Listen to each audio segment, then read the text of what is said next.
So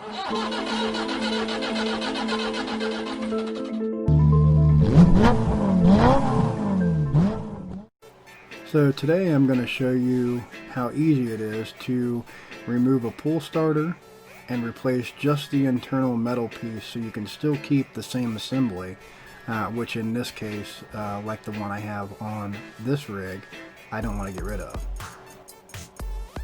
Alright, so on this rig, the first thing you have to do is you have to take off the side panels so that you can access the pull starter assembly. So basically what I'm going to do here is I'm going to take off all the necessary screws. I'm not going to take them all off. I'm going to leave one or two of them hanging here. That way I don't have to remove the entire panel. So that's the plan here anyway. So we'll see how this goes and try to take everything off except for one, maybe two, and kind of leave it hanging. It should give me enough room to access what I need here. So let's check it out.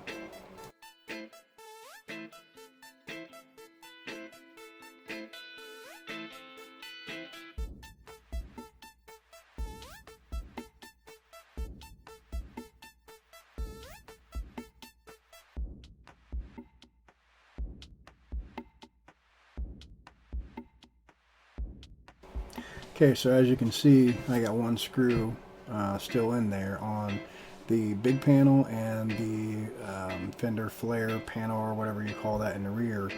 And it gives me plenty of room to actually access what I need in a pull starter here. So we're going to remove all these screws. There should be 4 right behind the outerwear. It's kind of difficult to get to with the wheels and stuff on, but again, I'm a little bit of a minimalist. I don't want to take anything off that I don't have to. So I'm going to try to access them without removing the wheel.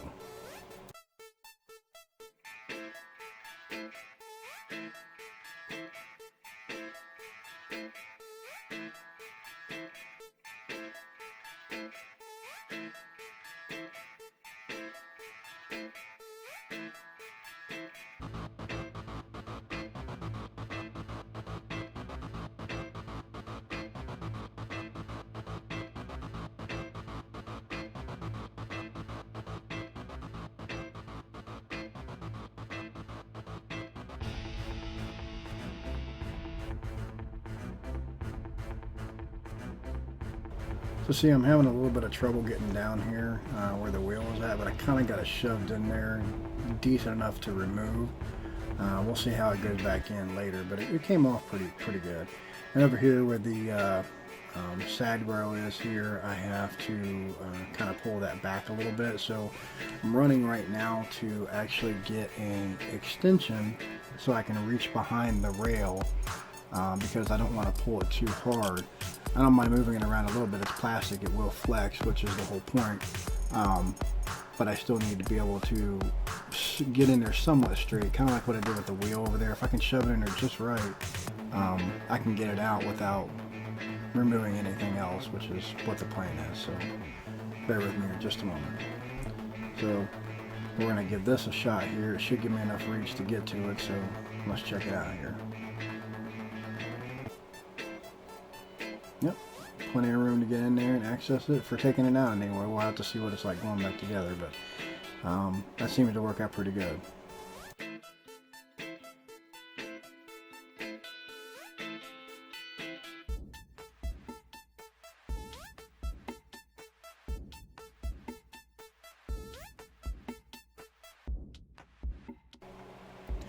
You'll notice that once you pull the last bolt or screw or whatever you call it off of there, this entire assembly will just come right off. Right, easy cheesy.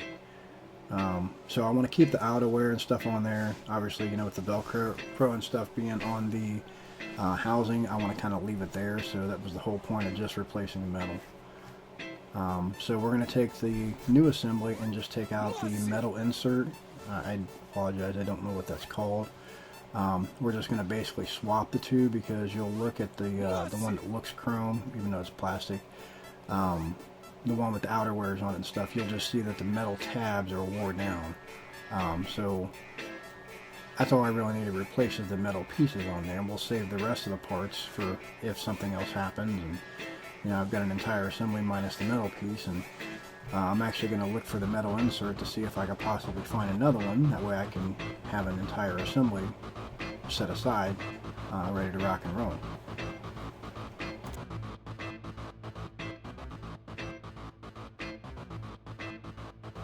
You'll notice you'll have to be careful now. You see what I just did there? It all kind of popped out on me. So this is the order it goes in. The screw comes out first.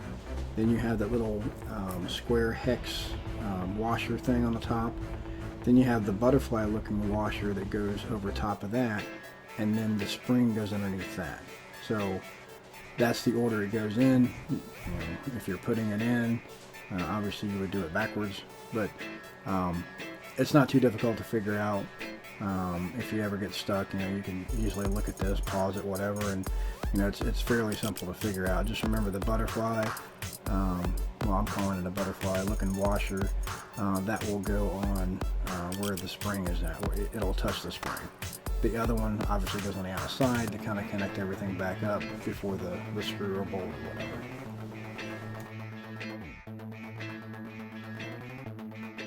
Now this is the piece right here that I'm going to be replacing. As you can see, the metal tabs just wore down. The new one here, obviously it's all brand new. So we're just going to remove that piece, and that's all we're swapping over.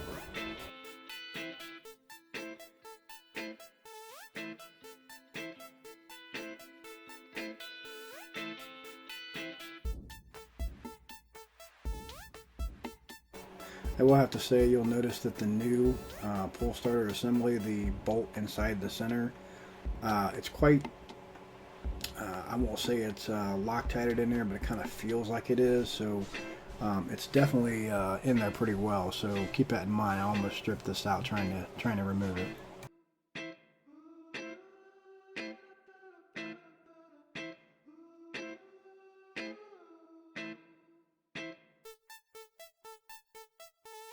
Massive.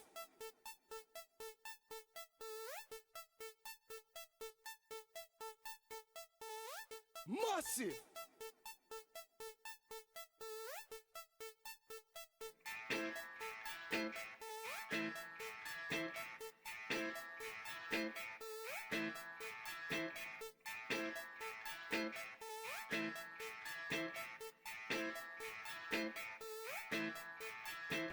As you can see, I'm still having a little bit of trouble getting this out. I'm trying really hard not to strip this thing. The screw or bolt or whatever is in there very tight. So just keep that in mind whenever you're working on these. When they're new like this, cheap parts, expensive parts, it doesn't matter. They still lock them in there pretty good because it's going to be a rotating mass pretty much every time you start it. So they want to make sure that piece doesn't come out, because if it does, the entire pull starter assembly will fail. Okay, so I finally got this out of here. As you can see, once you get it out, it's pretty easy, and it matches up exactly perfect. So we're just going to drop it in, and should be ready, set to go.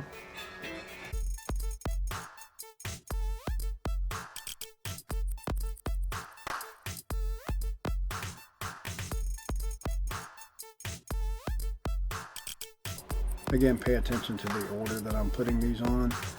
This is an HPI pull starter, I do believe, and they have that weird square thing there. Some of the cheaper ones don't have the square, but they work just the same. As long as the tabs line up inside your flywheel, you should be fine.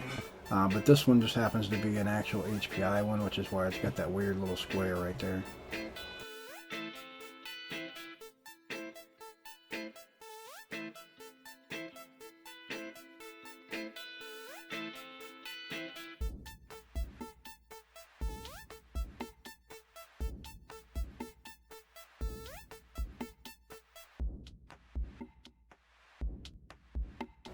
Just make sure you get it good and tight here.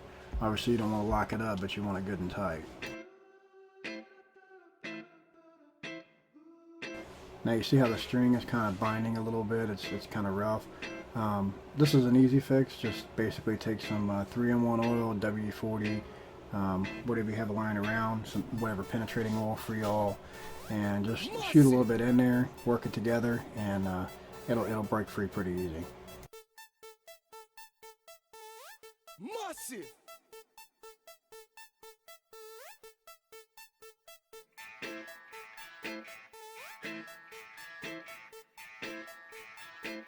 Okay, you'll notice that I squirted a pretty liberal amount inside here, just all the way around. Kind of cleaned it up a little bit, and look how easy it moves now. So it's general maintenance you should be doing anyway, but again, I'm kind of terrible with that stuff. But that's all you would use: a WD-40 3-in-1, Freol, any kind of penetrating oil, as long as it's not like super crazy. You should be fine.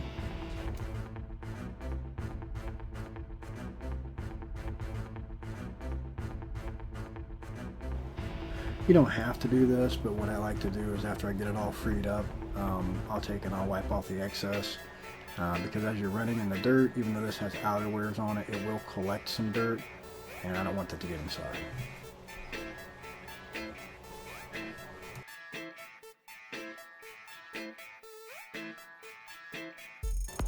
Alright, so we're going to do a little bit of a test pull here to make sure it catches okay. And yep, we're looking good. Now we just got to reassemble it all.